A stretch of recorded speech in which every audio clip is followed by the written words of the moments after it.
semua, baik yang berada di sini bersama dengan keluarga Anda, juga semua yang beribadah melalui live streaming online. Shalom juga di tempat Anda, kiranya hadirat Tuhan juga menjamah setiap rekan-rekan yang beribadah melalui live streaming, saudara. Praise the Lord, praise the Lord. Haleluya, saudara. Hari ini kita bersyukur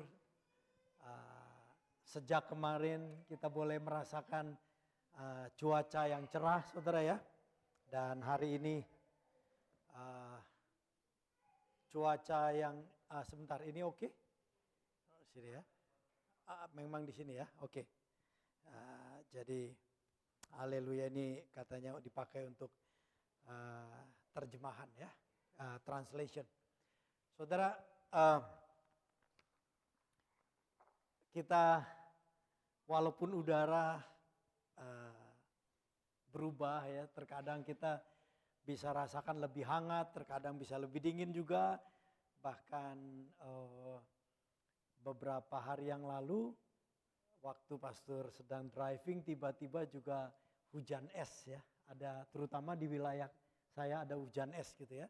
Jadi udara begitu berubah dengan cepat. Tapi hari ini kita bisa menikmati matahari yang cerah ya. Walaupun agak dingin dengan angin, tetapi Tuhan berikan hari Minggu hari ini cerah, kita bisa menikmatinya. Dan Anda berada di sini. Juga rekan-rekan yang beribadah melalui live streaming, Anda mengambil waktu untuk beribadah. Saya bersyukur dan saya berharap semua rekan-rekan terus boleh bertumbuh di dalam kasih kepada Tuhan, pengenalan akan kasih kepada Tuhan, bertumbuh di dalam kesetiaan kepada Tuhan. Ya. Saya merenungkan, saudara ya, terutama kalau cuaca yang indah, cerah begini, dan saat ini bunga-bunga semakin banyak yang berkembang, semakin indah kita bisa melihat. Ya. Rasanya mungkin secara pemikiran, wah pengen lihat taman, pengen lihat di luar dan sebagainya. Tetapi Anda memilih untuk beribadah, mendekatkan diri kita kepada Tuhan.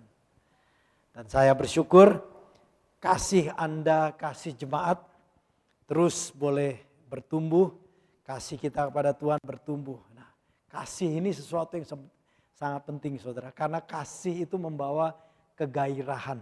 Ya, di sini rata-rata sudah dewasa semua ya, kecuali baby-baby yang kecil.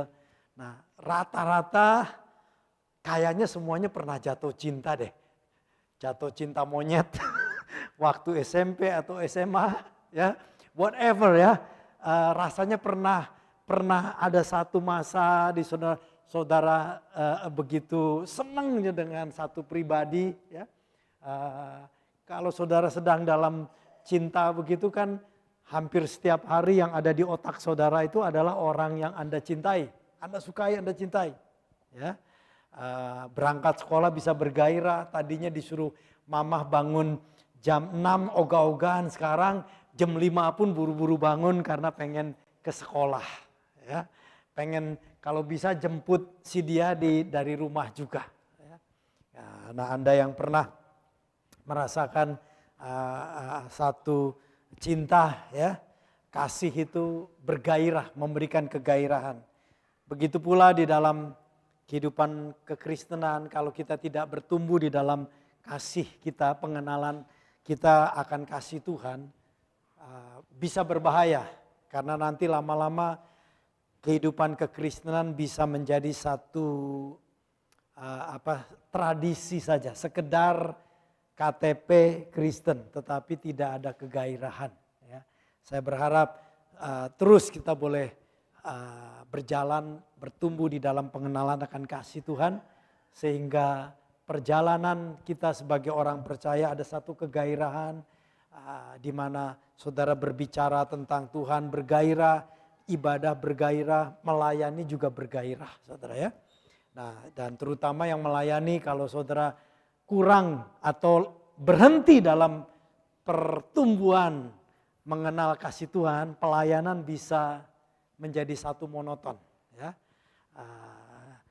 Dan saya bersyukur, saya mau terus bertumbuh ya di dalam pengenalan akan Tuhan, sehingga pastor boleh di dalam perjalanan saya, baik saya melayani atau satu masa, mungkin saya masuk di dalam masa emeritus sekalipun, bukan lagi gembala, saya mau tetap bergairah mengikuti Tuhan, bergairah bersama Tuhan, bergairah menceritakan tentang Tuhan, bergairah melayani Tuhan di dalam segala area. Amin saudara. Haleluya ya. So praise the Lord. Dan by grace and by faith, jemaat di sini akan terus bertumbuh di dalam pengenalan akan kasih Tuhan dan mengasihi Tuhan, bertumbuh ya.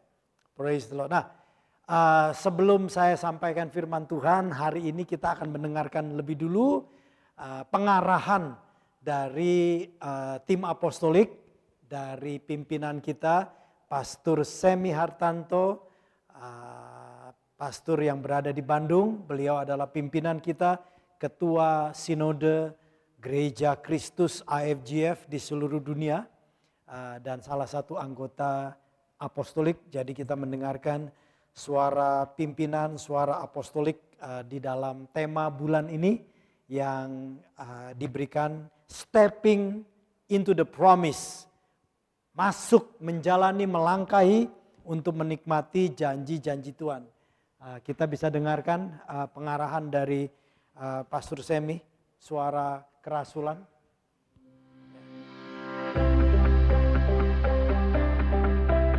Halo pastors and friends, semua FGF Global dimanapun Anda berada. Sungguh senang saya bisa menyapa Anda kembali di awal bulan ketiga tahun 2024, bulan Maret, bulan yang luar biasa. Saya berharap keluarga dan pelayanan Anda ada dalam keadaan yang sehat dan diberkati Tuhan. Semuanya sedang dalam semangat yang sama. Tema kita di bulan ini adalah Stepping into the Promise atau melangkah di dalam janjinya Tuhan. Stepping into the Promise berbicara mengenai adanya sebuah keputusan mengambil langkah yang harus diambil untuk menerima janji dan mujizat dari Tuhan, baik sebagai gereja, keluarga, pekerjaan ataupun individu. Ketika dihadapkan dengan sungai Yordan yang mengalir deras, para imam perlu mengambil langkah iman sebelum mujizat dan janji Tuhan dapat terjadi. Sebelum mereka step into the promise, sebelum mereka menjejakkan kaki di tengah-tengah sungai itu belum berhenti mengalir. Dan bangsa Israel dikatakan berjalan di atas tanah yang kering. Juga ada janji dari Tuhan, bahkan dalam zamannya Musa dikatakan setiap jengkal tanah yang kau injak akan menjadi milik pusaka. Yang mana yang kau injak? Dan terbukti bahwa Yosua tidak menaklukkan seluruh tanah perjanjian karena dia tidak mengejakkan kakinya ke seluruh tanah perjanjian itu. Jadi saya yakin sekali ada begitu banyak janji Tuhan, tetapi perlu tekad kita. Perlu take a stand seperti yang kita ngomong bulan lalu untuk mau melangkah di dalam Tuhan. Butuh keberanian untuk bisa memajukan hubungan kita dengan Tuhan. Butuh keberanian untuk mau melangkah maju dalam keluarga, dalam pekerjaan, dalam pelayanan kita. Nah, di dasar daripada semuanya itu bukan cuma sekedar berani melangkah, tapi Yosua 3 ayat 5 berkata demikian.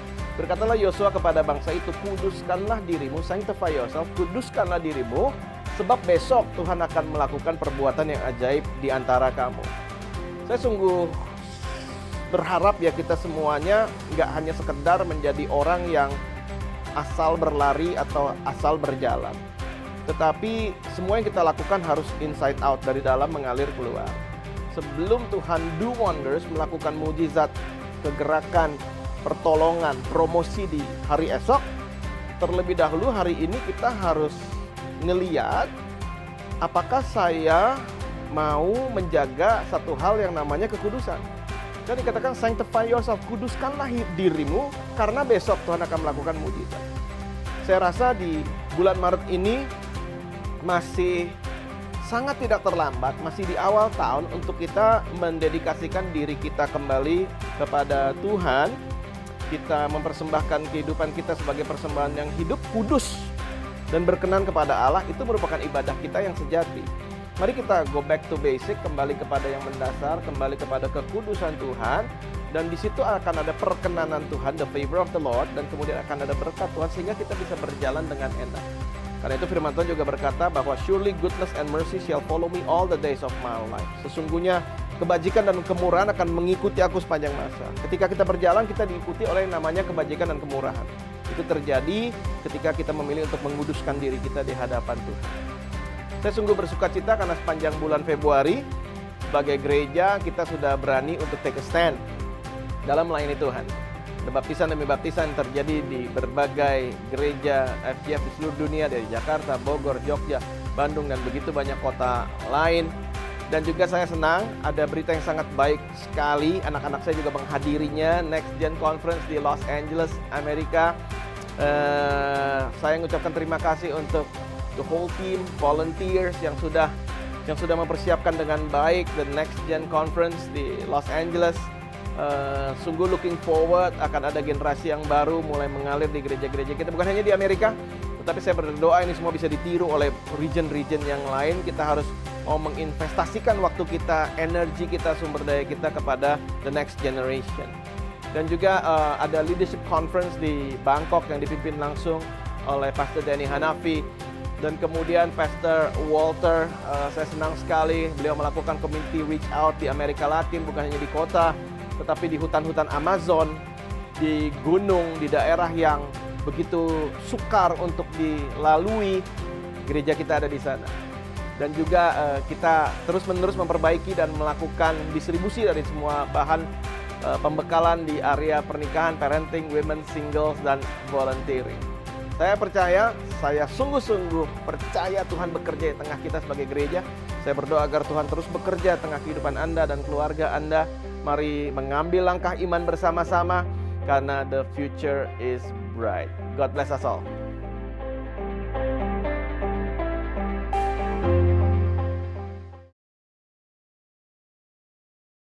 Pengarahan dari suara kerasulan pimpinan kita, Pastor Semi Hartanto dari Jemaat Kristus di IFGF di Bandung. Ya. Nah,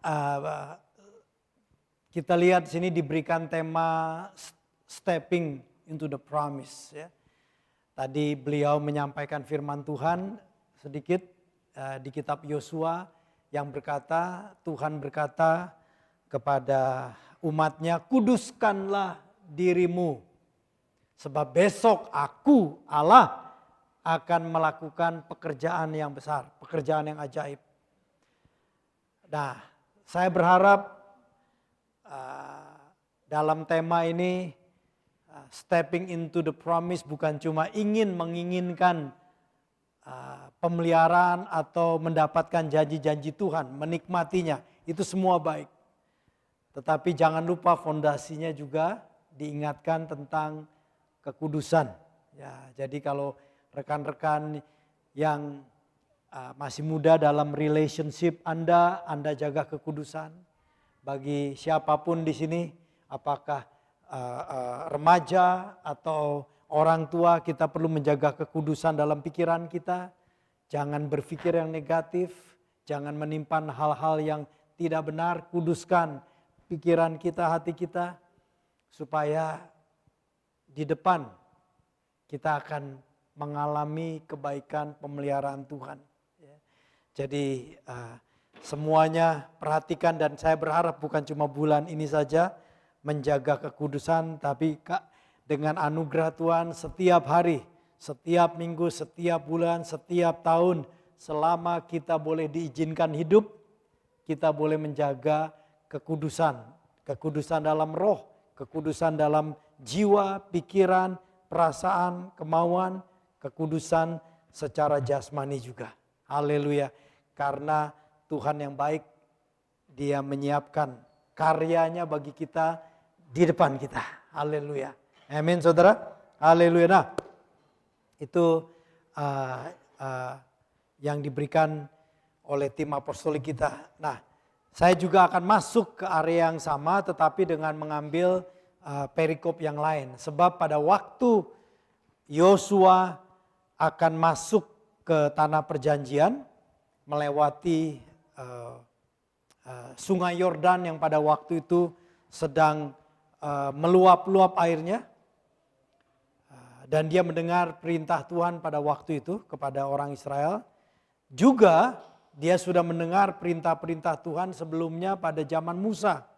Nah, karena Tuhan ingin menyiapkan umatnya ketika mereka masuk ke dalam tanah perjanjian, masuk untuk menikmati pemeliharaan Tuhan dan kebaikan Tuhan.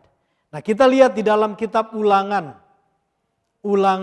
pasal 1 sampai 12 perikop itu kita akan lihat. Ulangan pasal 6 ayat 1 sampai 12. Kita lihat bagaimana Musa sedang mempersiapkan orang-orang Israel ketika mereka masuk ke tanah perjanjian, ketika mereka akan menikmati janji-janji Tuhan.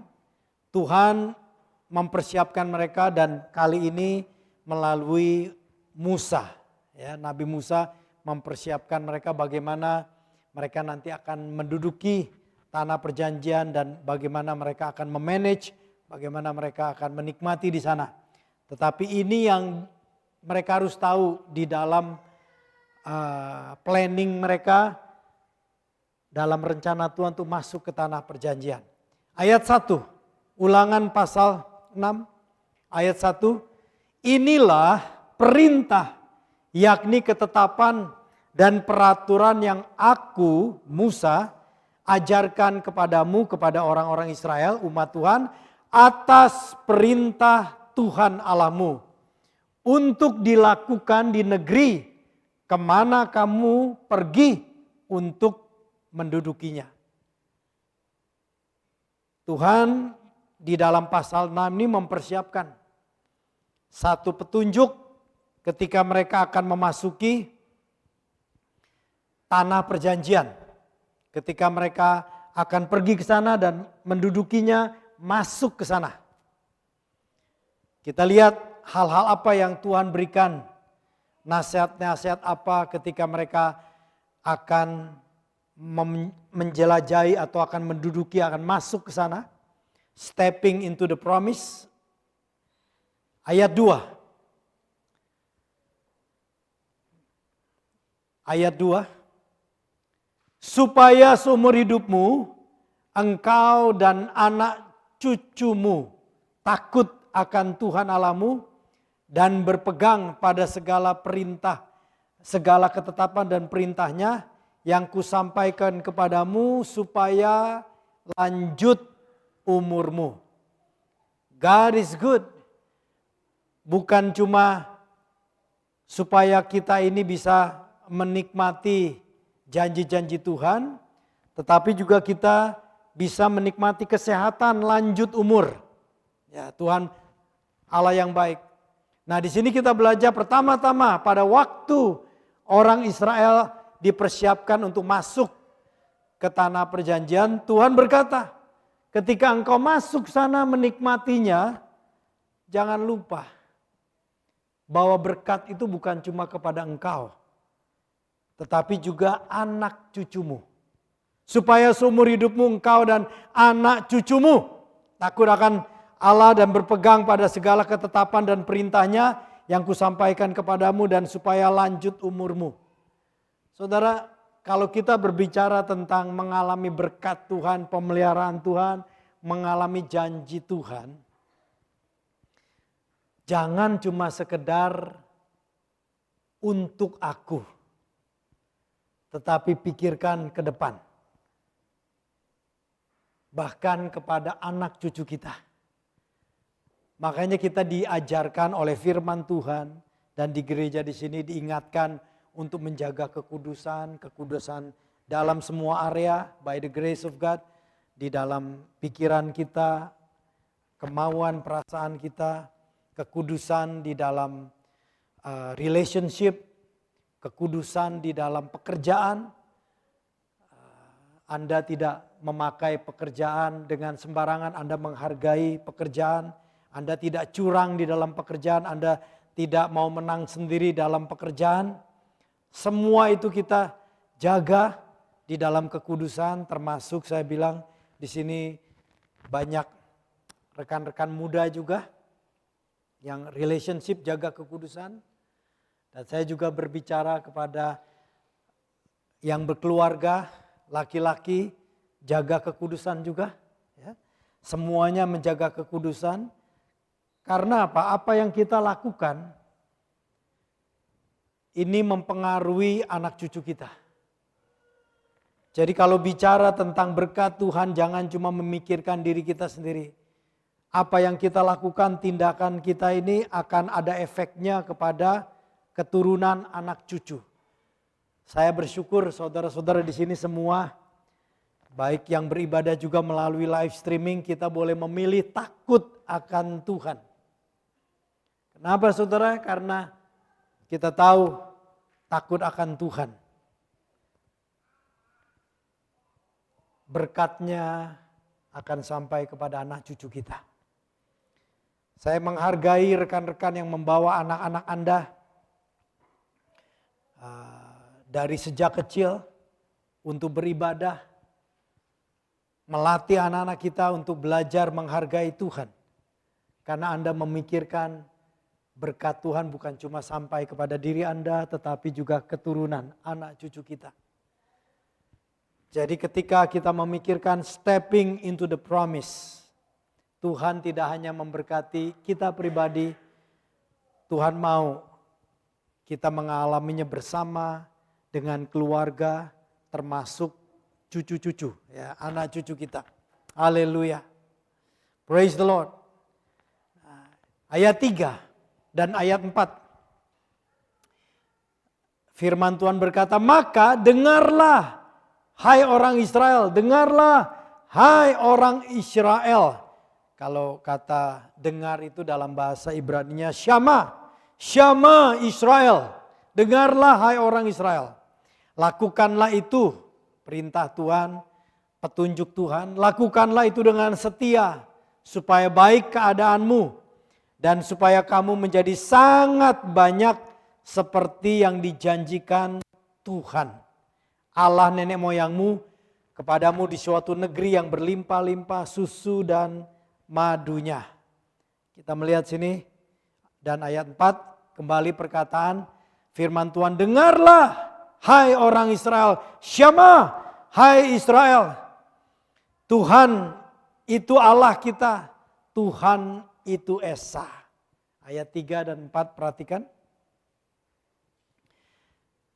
Tuhan berkata kepada orang-orang Israel, mengingatkan mereka bahwa memang tanah Kanaan yang disebut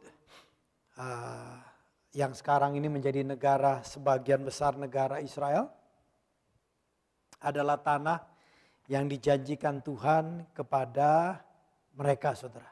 Karena Tuhan berjanji kepada nenek moyang mereka, yaitu Abraham, Ishak dan Yakub, diberikan kepada orang Israel.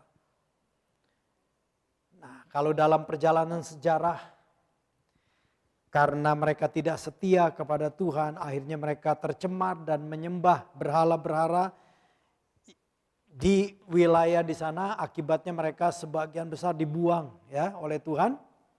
Tetapi janji Tuhan itu kepada Abraham, Ishak dan Yakub itu janji yang kekal.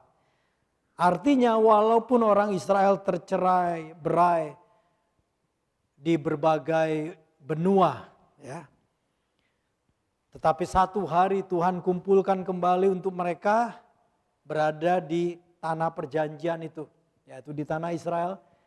Tahun 48 akhirnya terbentuk negara Israel tahun 48, saudara. Itu penggenapan janji Tuhan. Walaupun belum seluruhnya, tapi sebagian janji Tuhan. Nah, saudara, Tuhan berjanji. Tuhan yang menciptakan langit, bumi, dan segala isinya. Tuhan yang punya alam semesta ini, yang punya bilang wilayah di sana itu diberikan kepada Abraham, Ishak, Yakub dan keturunannya. Itu menjadi milik mereka. Tapi kita tahu, bahkan sampai sekarang, masalah politik di sana, saudara, terus terjadi. Tuhan bilang, aku berikan kepada keturunan Abraham, Ishak dan Yakub. Tetapi ada orang-orang, bangsa-bangsa yang mau mengusir mereka. Nah, keadaan di Timur Tengah itu lebih daripada sekedar politik, saudara ya. Tetapi itu peperangan rohani antara orang-orang yang mau percaya kepada perkataan firman Tuhan bahwa orang Israel, keturunan Abraham, Ishak dan Yakub adalah pemilik sah daripada tanah itu karena Tuhan yang memberikan. Dan juga ada kuasa yang lain, kuasa kegelapan yang mau menolak firman Tuhan. Jadi segala yang terjadi di Timur Tengah ini satu gejolak antara roh pemberontakan dan roh ketaatan. Ya. Nah, jadi berdoa, kita tidak perlu memihak kiri kanan, tetapi kita berdoa bahwa ada satu terobosan, bahwa orang-orang di sana satu hari matanya terbuka untuk percaya bahwa yang punya segala alam semesta ini Allah, dan sudah berkata kepada orang Israel, keturunan Abraham, Ishak dan Yakub, tanah itu adalah tanah mereka. Ya. Doakan supaya di sana boleh terjadi satu anugerah juga, perang boleh secepatnya berakhir juga, dan terutama orang-orang yang menjadi tawanan diculik oleh kelompok-kelompok teroris sana boleh lepaskan semua. Kalau masih hidup mereka lepas semua, kalau sudah meninggal jenazahnya kalau boleh ketemu juga, saudara ya. Jadi doakan anugerah Tuhan boleh terjadi di sana dan lawatan Tuhan. Kasihan ya, tidak mudah ya. Baik bangsa Israel tidak mudah, juga rakyat biasa tidak mudah. Itu elit-elit politik itu yang mereka yang digerakkan oleh setan, mereka seenaknya, tetapi yang sulit adalah rakyat. Sampai kekurangan makan, sampai ketiban makanan, saudara. Saudara tahu beberapa minggu lalu ada orang yang mati ketiban makanan karena ada makanan yang dijatuhkan dari lewat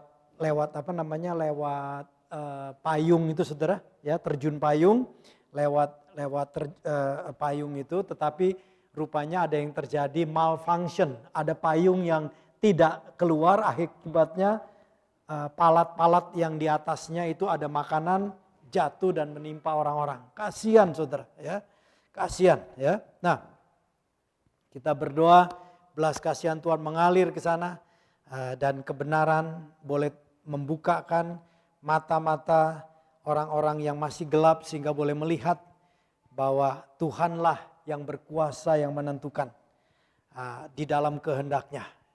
Nah, di sini kita dengar perkataan firman Tuhan di dua ayat ini, ayat 3 dan ayat 4 dimulai dengan kata dengarlah, dengarlah. Dengarlah. Pada waktu Tuhan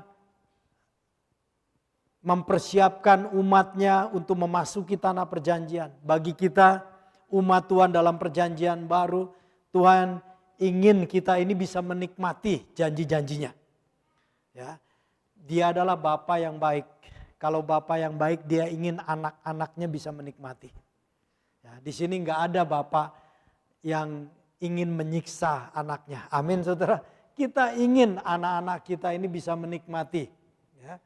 Nah, begitu pula Bapa di sorga ingin anak-anaknya yang mempunyai iman di dalam Tuhan Yesus Kristus boleh mengalami hal yang baik dari Bapa di sorga. Nah, tetapi Tuhan ingin kita ini belajar mengerti bahwa sebagai umatnya, Tuhan mau kita ini bukan seperti robot, saudara. Diatur aja, saudara. Tetapi Dia ingin supaya kita belajar dengar. Dengarlah, dengar. Ya, dengar. Berbicara satu perjalanan, saudara dan Tuhan itu ada komunikasi. Kita bisa berbicara dalam doa kepada Tuhan, tetapi juga kita bisa mendengar suara Tuhan. Ada satu komunikasi ya, dengan Tuhan. Dengarlah, hai Israel, kembangkan di dalam kehidupan kita telinga rohani yang boleh terus mendengar Tuhan. Karena firman-Nya berkata ketika kita mendengar suara Tuhan, iman itu timbul. Iman itu bangkit di dalam diri kita karena mendengar suara Tuhan. Roma berkata iman timbul dari pendengaran, pendengaran akan firman Kristus. Jadi di dalam perjalanan umat Tuhan, ketika kita ingin menikmati lebih lagi anugerah Tuhan, perlu iman. Dan iman orang Kristen itu bukan iman yang ngawur, bukan iman yang asal-asalan, tetapi iman yang timbul atau datang dari mendengar suara Tuhan. Haleluya. Saya mau tanya nih saudara ya. Kita kan semuanya orang Kristen ya. Ada di sini yang belum percaya, nggak apa-apa. Kalau Anda belum percaya nanti ketemu dengan pastor. Ya, bisa ngobrol-ngobrol. Karena saya lahir bukan dari keluarga Kristen. Dulu saya menyembah berhala, dulu saya belajar ilmu kekebalan. Betul, saya pernah dibacok berkali-kali nggak keluar darah, cuma sakit aja karena besi. Ya, dan itu real karena keluarga saya bukan dari keluarga orang percaya. Ya, kita setiap keluarga punya dukun. Ya. Nah, tapi satu anugerah Tuhan saya akhirnya bertobat terima Tuhan. Percaya pada Tuhan Yesus Kristus dan hidupnya diubahkan. Nah, karena di sini belum ada yang angkat tangan by faith. Semuanya orang Kristen. Yang amin cuma berapa? Ya, haleluya tambah banyak ya. Nah, saya mau tanya nih.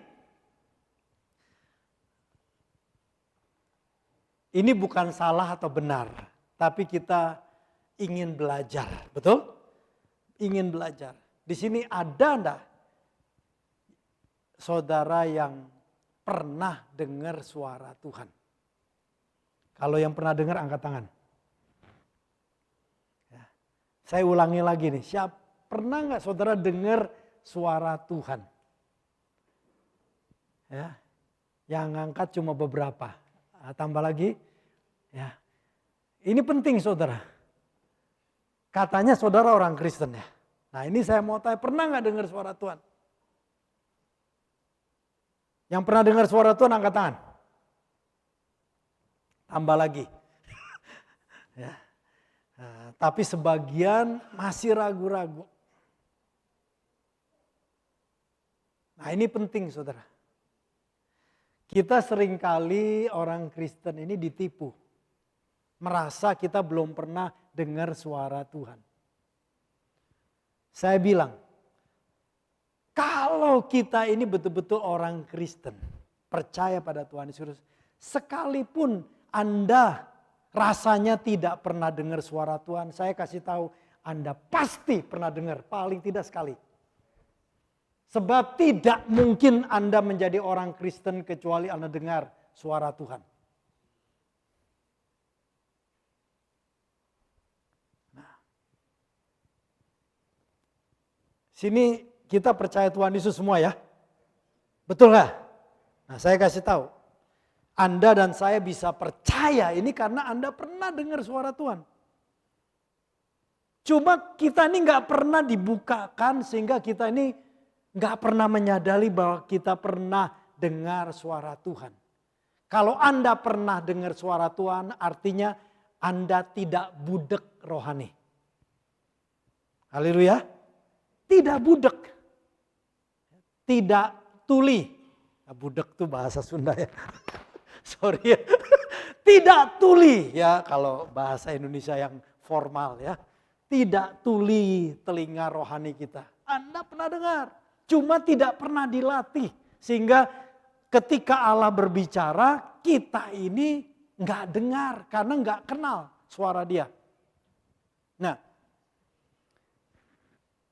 Matius pasal 16. Matius pasal 16. Coba kita buka Matius pasal 16. Saya ingin membuka firman Tuhan karena ini tidak ada dalam catatan pastor, tapi mendadak saya ingin membuka ayat ini. Matius pasal 16. Ya. Matius pasal 16. Haleluya. Ya. Masih ingat kita?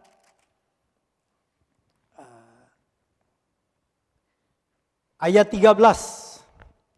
Ya. Ayat 13 kita akan baca. Perhatikan ya. Kita perikop ini 13, 14, 15, 16. Ya. Kita baca. Setelah Yesus tiba di daerah namanya Kaisari Filipi, ia bertanya kepada murid-muridnya, kata orang, siapakah anak manusia itu?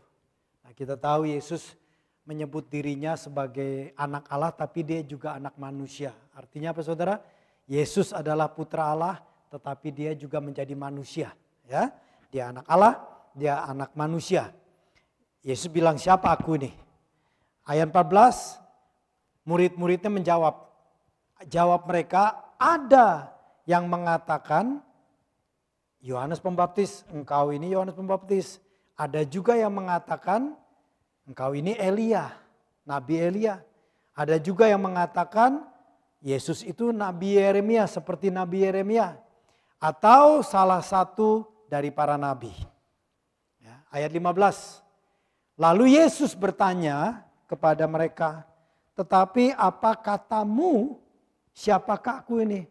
Oke, kamu dengar dari orang lain, kira-kira aku ini seperti pembaptis, Yohanes Pembaptis, seperti Nabi Elia, seperti Nabi Yeremia, atau seperti Nabi yang lain. Tetapi menurut kamu siapa aku ini? Nah, ingat ya, ikut Yesus itu senangnya itu bukan sekedar Anda tahu Yesus dari orang lain. Tapi Tuhan Yesus ingin Anda tahu secara pribadi. Ayat 16. Maka jawab Simon Petrus atas pertanyaan Yesus, menurut kamu siapa aku? Petrus menjawab, engkau adalah Mesias, anak Allah yang hidup. Wah, ini jawaban yang tepat, benar sekali. Yesus itu adalah Mesias, dia adalah juru selamat. Yesus juga adalah putra Allah, Allah yang hidup. Kemudian Yesus menjawab ayat 17, kita baca bersama-sama. 1, 2, 3. Kata Yesus kepadanya, berbahagialah engkau Simon bin Yunus, sebab bukan manusia yang menyatakan itu kepadamu, melainkan Bapakku yang di sorga. Jadi waktu Petrus bisa berkata, Yesus, engkau adalah Mesias, putra Allah yang hidup. Yesus menjawab kepada Petrus, kamu tahu itu bukan karena dari kamu, tetapi Bapa di sorga yang menyatakannya. Atau Bapa di sorga melalui Roh Kudus berbicara ke dalam roh atau jiwa dari Petrus. Nah, saya mau bertanya, di sini ada nggak Anda yang percaya betul-betul Yesus itu adalah Mesias, putra Allah yang hidup? Ya. Kalau Anda percaya angkat tangan, kalau nggak percaya jangan angkat tangan. Di sini negara bebas, tidak ada yang paksa, ya. Percaya? Angkat tangan yang percaya, biar Tuhan lihat dan malaikat lihat, ya. Nah, saudara. Saya kasih tahu, kalau Anda bisa menjawab pertanyaan seperti Yesus, siapa Yesus itu, dan Anda bilang dia adalah Mesias, putra Allah yang hidup. Andre, angkat tangan gak tadi? Kalau angkat tangan gak apa-apa, Dre. Andre angkat tangan ya. Saya kasih tahu, Dre, itu bukan kamu yang mampu berkata, oh dia Mesias, dia putra Allah. Karena Bapa di sorga yang sudah menyatakan berbicara di dalam dirimu. Haleluya. Haleluya. Ya bro, kamu percaya Yesus Kristus adalah Mesias Putra yang hidup? Angkat tangan itu jangan malu, angkat tangan yang kanan dong bro. Ya gitu, mantap bro. Kalau perlu dua-duanya. Nah bro, saya kasih tahu, itu bukan kamu. Bukan. Bukan karena engkau hebat. Ya. Tetapi karena Allah Bapa sudah memberitahu ke dalam kehidupanmu melalui Roh Kudus-Nya. Artinya apa? Setiap orang yang percaya kepada Yesus Kristus adalah Mesias Putra Allah yang hidup. Artinya paling tidak di dalam hidup Anda sekali Anda pernah dengar suara itu. Cuma karena perjalanan kita, berbagai situasi hidup, akhirnya kita ini tidak menyadari suara itu. Sepertinya suara itu asing buat kita. Nah kita harus kembali nih. Mengembangkan satu kehidupan mendengar suara daripada Tuhan kita. Dan Yesus memberikan jaminan luar biasa. Di dalam Yohanes. Yohanes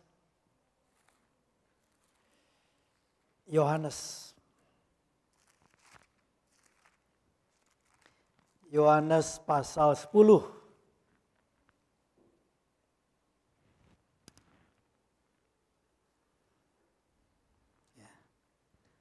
Yohanes pasal 10. Kita yang sudah percaya Tuhan Yesus, kita juga mengakui Yesus itu gembala kita, betul? Gembala agung kita. Nah, dan Alkitab menggambarkan semua orang percaya Yesus itu adalah domba-domba. Betul kan? Kita setuju di sini ya.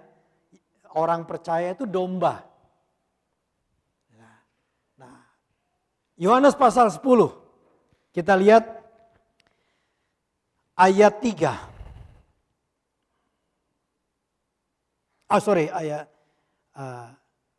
Ayat 3 dan 4 ya. Ini berbicara tentang Tuhan Yesus yang menjadi gembala. Kita lihat, untuk Dia penjaga membuka pintunya dan domba-domba mendengarkan suaranya. Domba-domba dengar suaranya. Kalau kita dombanya Yesus, kita dengar suara Yesus. Dan Ia memanggil domba-dombanya masing-masing menurut namanya. Tuhan tahu nama-nama kita dalam karakter kita dan menuntunnya keluar. Ini satu ayat ya. Tuhan bilang kalau kita domba-dombanya, dombanya mendengar suara gembala, betul ya? Nah, ayat 4. Jika semua dombanya telah dibawanya keluar, Ia, Yesus gembala, Ia berjalan di depan mereka, di depan domba-domba. Dan mereka domba-domba itu mengikuti Dia. Karena apa saudara? Karena apa saudara? Sekali lagi karena apa?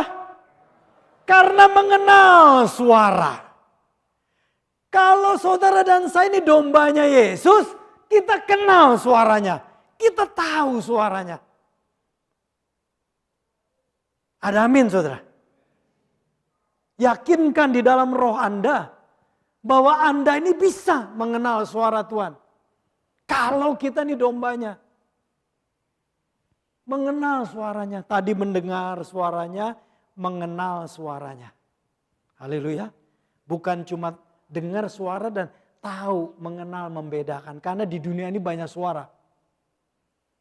Ya, suara hati kita sendiri, suara pikiran kita sendiri, suara orang lain, orang tua, suara netizen, suara media sosial, begitu banyak mempengaruhi, suara guru, suara pemerintah, suara setan juga ngomong, membohongi.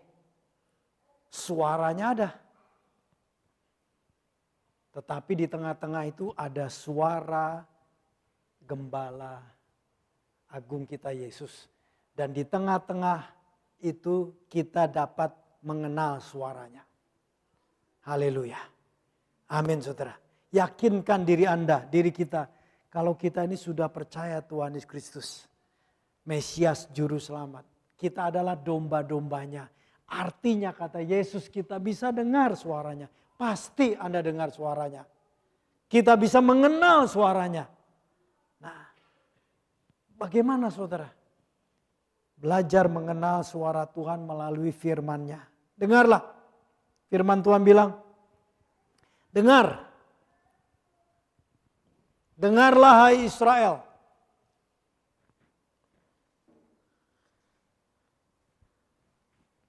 Tuhan itu Esa. Ayat 4, kembali ke ulangan. Dengarlah, ayat 3 dulu. Maka dengarlah hai Israel, lakukanlah dengan setia. Apa lakukanlah firman Tuhan. Kita mendengar suaranya melalui firman Tuhan. Kita mendengar suaranya ayat 4. Dengarlah hai Israel, Tuhan itu Allah kita, Tuhan itu Esa. Perhatikan bahwa di dalam bagian ini sangat penting sekali mengingatkan. Karena ingat, orang-orang Israel pada waktu itu mereka akan masuk ke tanah Kanaan. Sedangkan di tanah Kanaan sudah ada suku-suku bangsa yang menyembah berhala. Tuhan sedih mereka menyembah berhala karena mereka tidak mau bertobat juga. Akhirnya Tuhan akan membasmi suku-suku bangsa itu. Nah, kenapa Tuhan ingatkan kepada orang Israel? Tuhan itu Esa. Esa itu berarti satu. Esa itu juga kesatuan. Jadi waktu firman Tuhan mengatakan Tuhan itu Esa, dia sedang mengajarkan kebenaran yang hakiki tentang Allah yang benar itu siapa. Allah yang benar itu satu, tetapi Allah yang benar itu adalah kesatuan. Yaitu datang dalam pribadi, tiga pribadi Allah Bapa, Allah Putra, Allah Roh Kudus yang kita kenal dalam perjanjian baru. Orang Israel tidak memahaminya. Hanya di dalam perjanjian baru kita mengenal sesungguhnya Tuhan yang Esa itu dia satu. Tetapi dia datang dalam tiga pribadi, Allah Bapa, Allah Putra, Allah Roh Kudus. Itulah Allah kita. Allah yang benar. Bangsa-bangsa di tanah Kanaan pada zaman itu mereka menyembah ribuan dewa-dewa. Masih banyak suku-suku bangsa di dunia ini yang masih seperti gitu kepercayaannya saudara. Tuhan ingatkan. Kita sebagai umat Tuhan ini menyembah Allah.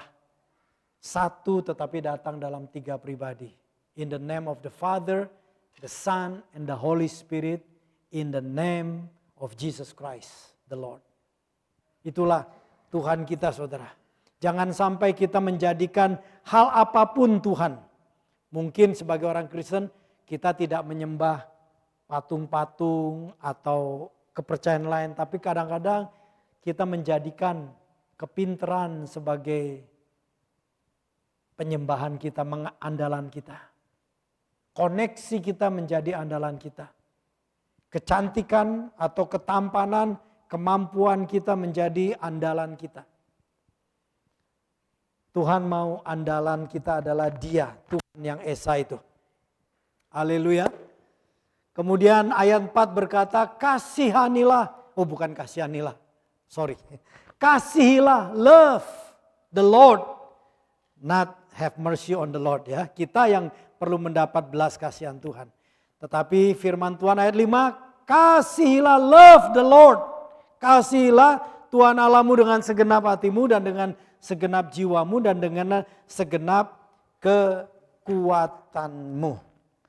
Nah, Tuhan ingatkan untuk kita di dalam perjalanan sebagai umat Tuhan, orang Israel diminta untuk boleh menyadari dalam perjalanan mereka untuk mengasihi Tuhan.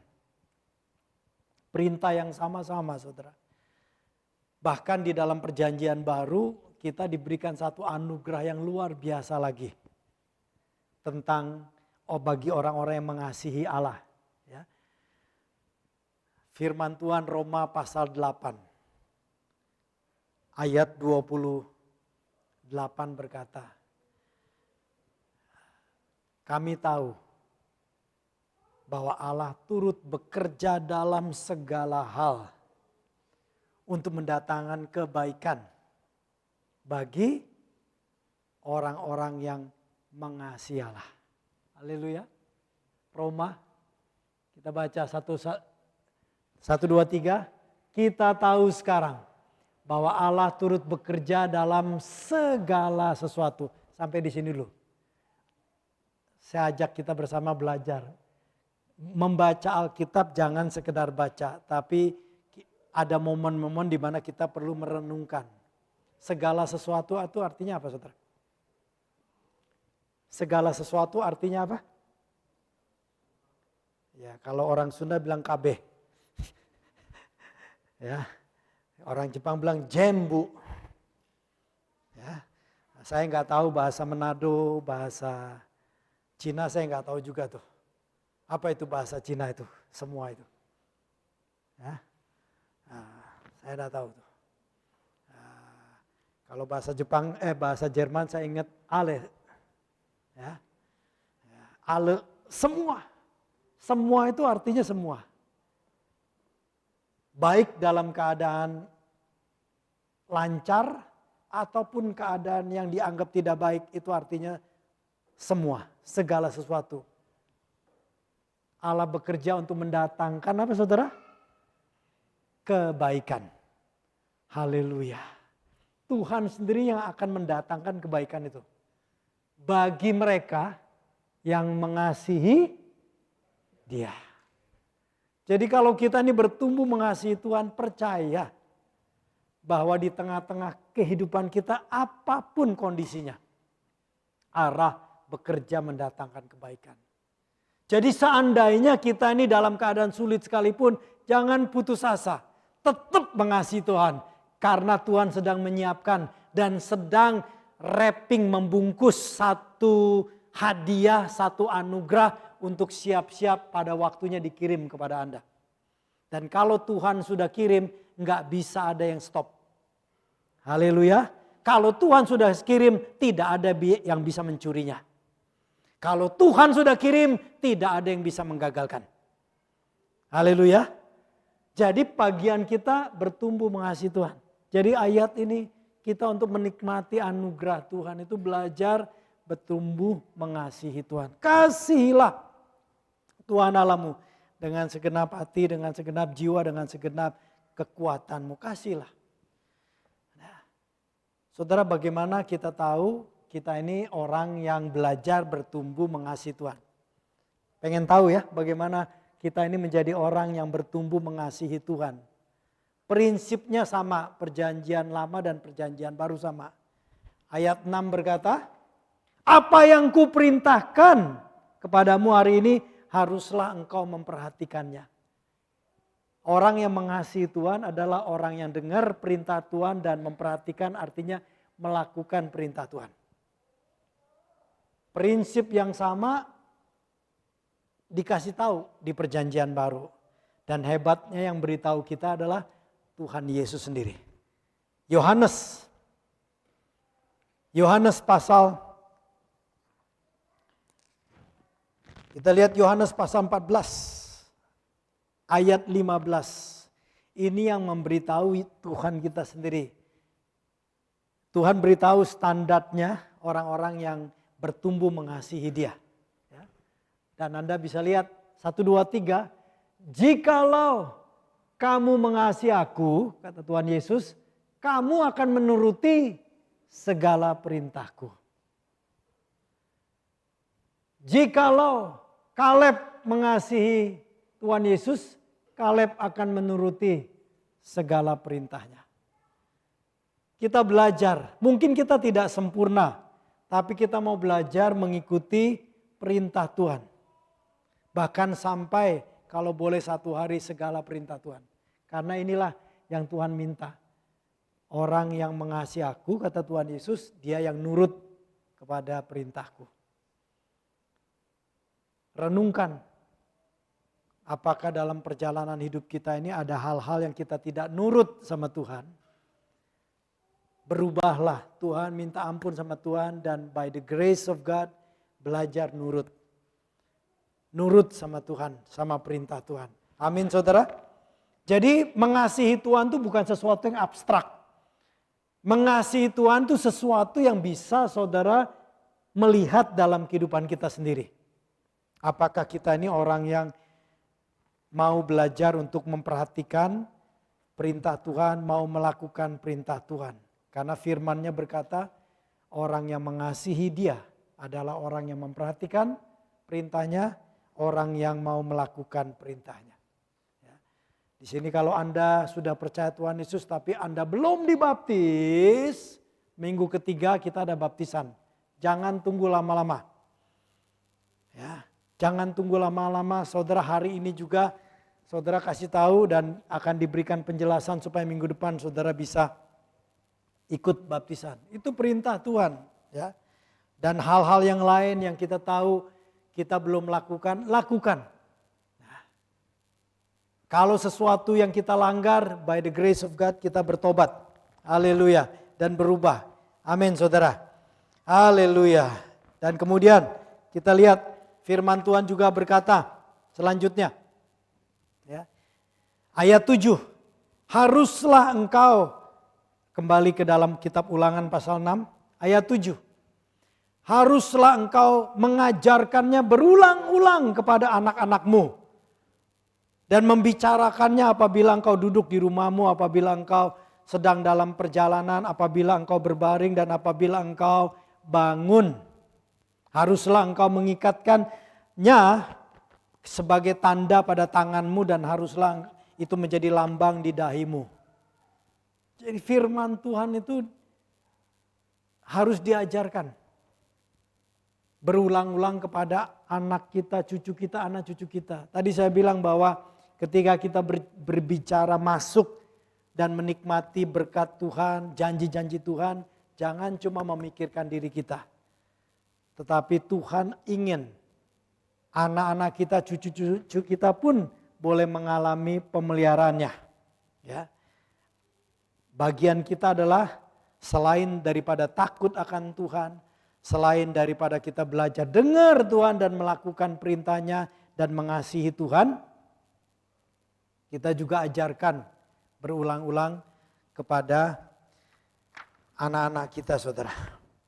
Pembinaan rohani bagi anak-anak seharusnya merupakan perhatian utama dari semua orang tua. Nah, saya mau hati-hati tapi saya mau semua baik orang tua maupun saudara satu hari yang single jadi orang tua. Untuk mengajarkan firman Tuhan, yang paling utama adalah tanggung jawab orang tua, bukan gereja. Karena gereja hanya bisa mengajarkan 1 jam, 2 jam. Sisanya di dalam kehidupan keluarga, anak-anak perlu diajarkan. Makanya saudara orang tua, calon orang tua dari sekarang yang muda-muda belajar firman Tuhan. Supaya satu hari ketika Anda punya anak, Anda bisa ngajarin kebenaran firman Tuhan di rumahmu. Pada waktu mau tidur, pada waktu bangun, pada waktu makan, pada waktu berjalan. Bahkan sejak baby. Waktu kami bawa Joshua dan Stephen masih baby, pergi ke Taman Hikari Gauka di situ ya. Jalan kaki 25 menit dari sini sambil bawa stroller. Kan di taman itu kan banyak burung-burung ya, burung dara ya. Nah kalau di Indonesia burung dara dipotong ya saudara. Nah di sini kan dibiarkan. Nah kita lihat burung-burung mereka kejar-kejar. Akhirnya kemudian saya pegang Joshua dan saya bilang, Jos atau Steve, ini namanya burung dara. Ya. Dan ini yang ciptakan itu Tuhan, Tuhanmu, Tuhan kita. Itu yang ciptakan. Sejak baby saya ajarkan begitu. Karena ini kebenaran yang menciptakan alam semesta apa? Tuhan termasuk binatang. Jadi banyak hal kita belajar mengajarkan anak dengan simple. Waktu kenapa waktu mau makan berdoa. Supaya anak-anak tahu bahwa yang memberkati dia itu satu hari mereka kenal. Bukan cuma dari bapaknya, orang tuanya, ibunya. Tetapi dari Tuhan yang memeliharanya. Kita ajarkan saudara. Ya. Orang tua ajarkan. Kita sebagai gereja berusaha mengajarkan anak-anak kita semua di sini. Tetapi yang paling banyak waktunya adalah dengan orang tua. Jadi orang tua by the grace of God minta anugerah Tuhan boleh mengajarkan anak-anak ketika duduk di rumah, ketika dalam perjalanan, ketika berbaring, ketika bangun, ajarkan. Berulang-ulang ajarkan kebenaran firman Tuhan. Haleluya, ya. Haleluya. Dan terakhir saudara, yang saya ingin menekankan pada waktu firman Tuhan mempersiapkan umatnya untuk masuk ke tanah perjanjian, yaitu di ayat 12 dikatakan, maka hati-hatilah supaya jangan engkau melupakan Tuhan. Jangan lupa. Jangan lupa Tuhan. Di Alkitab banyak sekali nasihat sekaligus peringatan tentang orang-orang umatnya yang lupa akan Tuhan. Ya. Salomo waktu dia muda, begitu taatnya, dekatnya sama Tuhan dan begitu dia rendah hatinya dan mengakui bahwa segalanya yang dia terima, kekuatan, pertolongan itu dari Tuhan. Tetapi semakin tua, ternyata dia lupa akan Tuhan. Bahkan sampai dia hampir tidak bisa diselamatkan. Tapi kita bersyukur dia selamat. Karena pada akhirnya pada masa tuanya dia menuliskan kitab yang berjudul Kitab Pengkhotbah.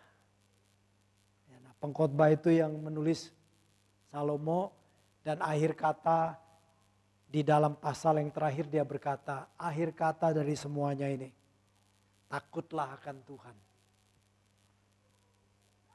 Kita bersyukur pada masa tuanya dia kembali kepada Tuhan. Tetapi ada satu masa dia lupa saudara akan Tuhan. Ya. Bahkan dia berani nekat menikahi dengan putri-putri kerajaan yang lain, para penyembah berhala, bahkan membawa penyembah berhala masuk ke dalam bait suci, ke istananya, bahkan ke istana saudara. Mempengaruhi masyarakat Israel.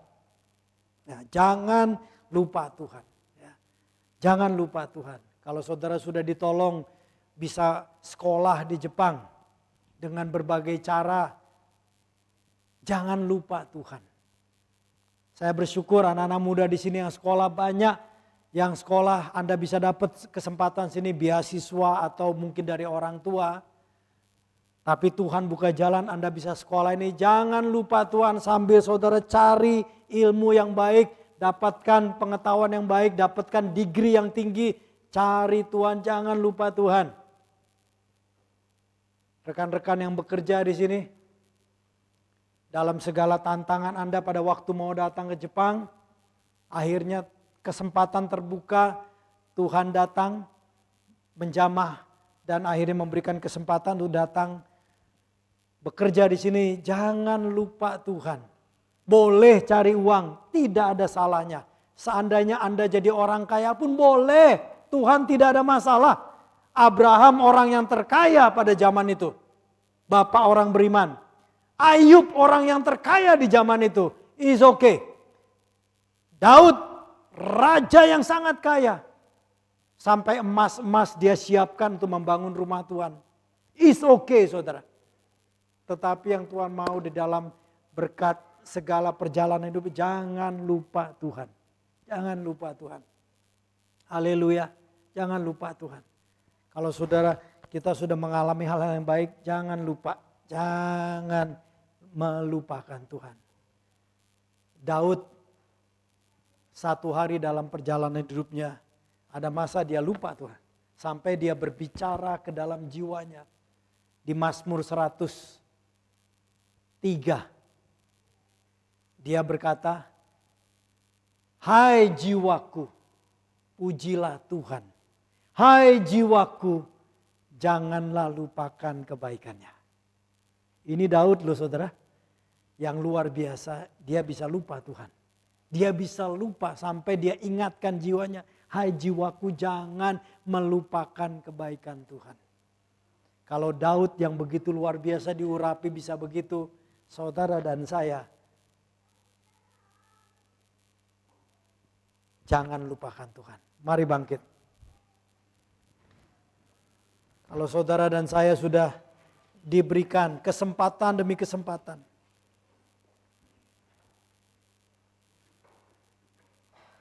jangan lupakan kebaikan Tuhan. Tuhan terima kasih.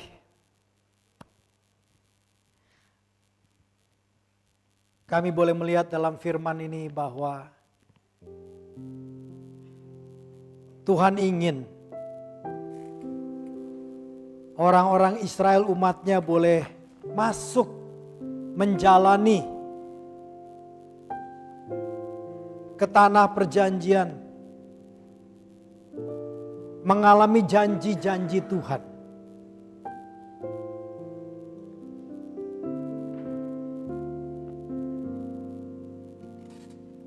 Dan kami percaya bahwa Engkau juga ingin kami yang umat-Mu di dalam Kristus boleh mengalami janji-janji-Mu Tuhan. Ingatkan kami untuk boleh menjadi orang yang bukan cuma memikirkan diri kami. Ketika kami berbicara, kami ingin mendapat berkat dari Tuhan. Kami ingin mengalami janji Tuhan. Kami ingin diberkati mengalami pemeliharaan Tuhan. Kiranya kami boleh ingat, bukan cuma kami saja, tetapi anak cucu kami Tuhan ingin berkati juga. Karena itu tolong kami di dalam segala area kehidupan kami boleh bertindak, boleh berpikir, boleh mengambil keputusan yang sesuai dengan petunjuk Tuhan. Mampukan kami boleh menjaga kekudusan di semua area kehidupan kami, baik secara jasmani, pikiran, perasaan, hati kami Tuhan. Dalam keluarga kami, dalam relationship kami, bahkan dalam pekerjaan kami. Kami boleh menjaga kekudusan. Kami tidak curang di dalam pekerjaan kami. Kami boleh berhikmat, tapi tidak curang ya Tuhan. Boleh menjaga kekudusan. Di dalam sekolah kami juga Tuhan, kami mau menjaga kekudusan. Buat PR dengan baik. Tidak perlu nyontek-nyontek. Kalau orang nyontek-nyontek itu urusan mereka. Tapi kami mau belajar dengan baik.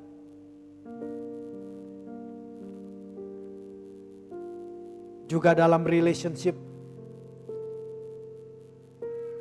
Seandainya kami kalau single dan Tuhan berikan kami pasangan kami, calon kami mau menjaga relationship dengan sehat dalam kekudusan. Takut akan Tuhan.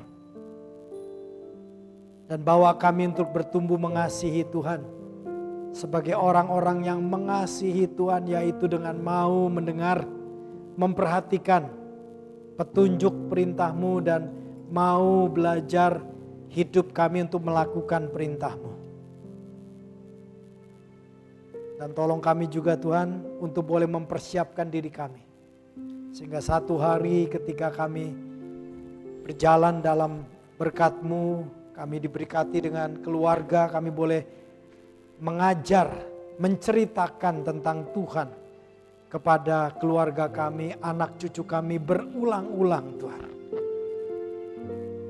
Supaya keturunan kami pun boleh mengalami berkat Tuhan. Keluarga kami boleh mengalami berkat Tuhan. Dan juga Tuhan tolong kami. Seandainya hidup kami melewati masa sulit, kami tidak perlu kecewa. Juga pada waktu kami melewati masa di mana kami berkelimpahan, semua serba lancar. Tolong kami juga untuk tidak lupa akan Tuhan. Makasih Tuhan. Kami mau belajar, dituntun oleh-Mu Tuhan. Terima kasih Tuhan. Kalau firman-Mu berkata, dengarlah, hai Israel, dengarlah, hai umat Tuhan. Kami umat-Mu Tuhan. Kami mau mendengar suara Tuhan kami. Dan kami dapat mendengar suara Tuhan kami. Karena kami adalah domba-domba milik Tuhan. Kami bisa mendengar suara Tuhan kami. Terima kasih Tuhan. Bahwa kami terus boleh menikmati anugerah-Mu. Kami percaya Engkau Tuhan yang baik. Di dalam nama Yesus Kristus. Amin. Amin. Amin. God bless you all. Silakan saudara bisa duduk. Haleluya. Saya serahkan kepada tim kita. Thank you guys. Tiba saatnya kita akan memberikan persembahan kita. Mari sama-sama kita berdoa. Terima kasih Allah Bapa yang di surga atas firman yang telah Kau tabur Tuhan. Kiranya firman yang kami terima tidak boleh kembali dengan sia-sia, tetapi boleh berakar, bertumbuh, dan berbuah di setiap hati kami. Sebentar kami akan memberikan persembahan kami yang kudus Tuhan. Sucikan, kuduskan, berkati setiap tangan-tangan yang akan memberi. Kami percaya setiap tangan yang memberi tidak akan berkekurangan.